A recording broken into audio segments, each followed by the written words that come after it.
ಮಾಡ್ತಾಯಿದ್ದೀನಿ. ಹೇಗೆ ಮಾಡ್ತಾಯಿದ್ದೀನಿ ಸಿಂಪಲ್ಲಾಗಿ ನೋಡಿ. 2-3 ಚಮಚದಷ್ಟು ಎಣ್ಣೆ ಹಾಕ್ತಾಯಿದ್ದೀನಿ.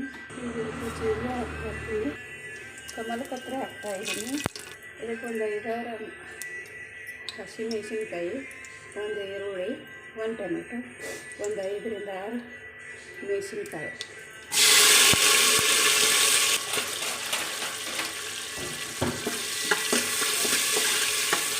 ಚೆನ್ನಾಗಿ ಫ್ರೈ ಮಾಡ್ಕೋಬೇಕು.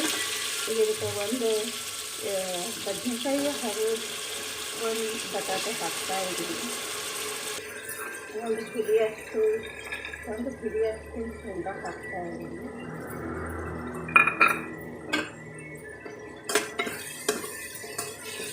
ಈಗ ಇದಕ್ಕೆ ಸ್ಪೈಸಸ್ ಆ್ಯಡ್ ಮಾಡಬೇಕು. ಸ್ವಲ್ಪ ಗರಂ ಮಸಾಲ ಹಾಕ್ತಾಯಿದ್ದೀನಿ, ಒಂದು 3 ಟೇಬಲ್ ಸ್ಪೂನಷ್ಟು.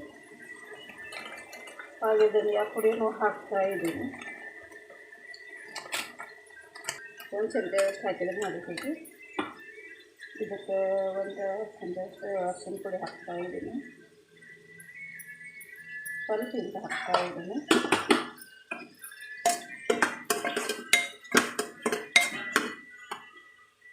ಫಸ್ಟು ಉಪ್ಪು ಆ್ಯಡ್ ಮಾಡ್ತಾಯಿದ್ದೀನಿ.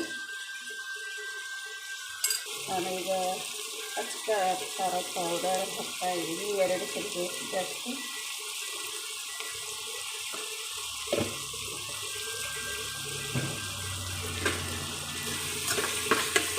ಈ ಥರ ಮಾಡಿಕೊಂಡು ಒಮ್ಮೆ ಟ್ರೈ ಮಾಡಿ ನೋಡಿ, ತುಂಬ ಚೆನ್ನಾಗಿ ಬರುತ್ತೆ. ನಾನು ಇದಕ್ಕೆ ಬೆಳ್ಳುಳ್ಳಿ ಪೇಸ್ಟ್ ಅದು ಏನೂ ಹಾಕ್ತಾಯಿಲ್ಲ. ಅಕ್ಕಿ ಆ್ಯಡ್ ಮಾಡ್ತಾಯಿದ್ದೀನಿ. ತೊಳೆದಿಟ್ಕೊಂಡಿದ್ದೀನಿ ಒಂದು 2-3 ಸಲ.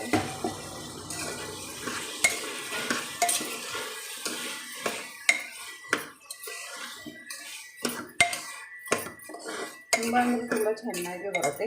ನೋಡಿ ನೀವು ಹೇಗಿದೆ ಅಂತ ಟ್ರೈ ಮಾಡಿ. ನಿಮಗೆ ಇಷ್ಟ ಆಗಿರೋ ತರಕಾರಿನೂ ಸೇರಿಸಬಹುದು. ಈಗ ಇದನ್ನು ಒಂದು ಸಲ ಕೈಯಾಡಿಸಿ ಒಂದು ಕುದಿ ಬರೋವರೆಗೂ ಇದನ್ನು ಬಿಟ್ಟು ಈಗ ಹಿಟ್ ಕ್ಲೋಸ್ ಮಾಡೋಣ.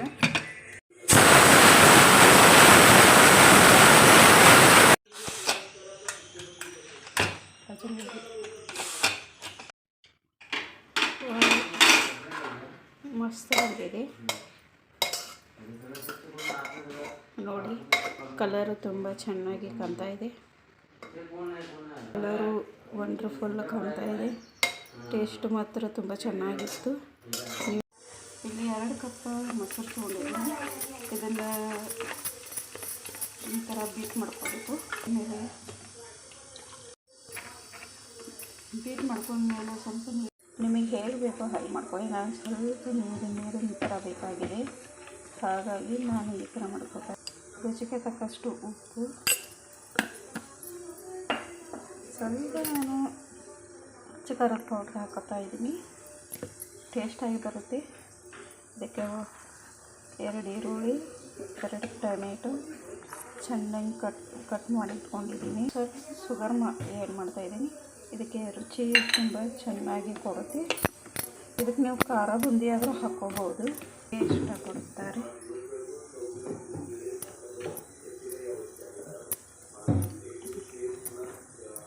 ಇದಕ್ಕೆ ನೀವು ಕೊತ್ತಂಬರಿ ನಿಮಗೆ ಇಷ್ಟ ಬಂದ ಹಾಗೆ ನೀವು ಇದನ್ನು ಮಾಡ್ಕೋಬೋದು. ಮೊಳಕೆ ಥರ ಬಂದಿದ್ದು ಅವನ್ನ ಹಾಕ್ತಾ ಇದ್ದೀನಿ. ನಮಗೆ ಈ ರೀತಿಯೂ ಹೋಗುತ್ತೆ ಹೊಟ್ಟೆಗೆ. ಹಸಿ ಈ ಥರ ಮಾಡಿಕೊಂಡು ತಿನ್ಬೋದು.